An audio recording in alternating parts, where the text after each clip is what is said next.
Chika Minute! Sila pa na talaga ang mga bashers ngayon.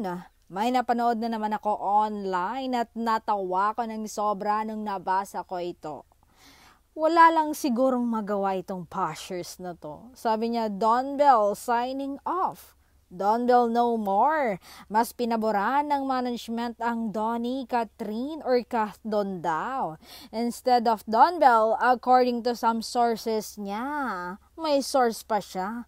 Donnie is happy working with Catherine Bernardo and his next chapter. Ha? Talaga ba? Fake news ito. Na talaga namang binakbakan ng mga Don Bell fans itong bashers na ito. Ito nga ang mga ilang komento nila.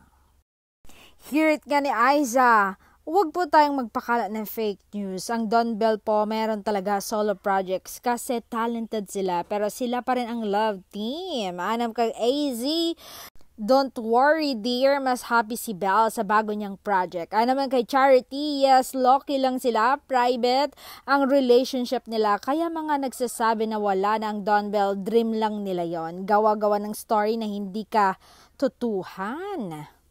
Ay naman kay Ninita, talaga ba? Ba't wala namang announce ang management? Ba ikaw paata na una na mag-announce? Ikaw na ba ang kinatawan ng management ngayon? Ay naman kay May, opinion mo yan, louder please. Ay naman kay Jing, I support both of them because they make me happy. They are strong because they are good actors with a good heart and God-fearing.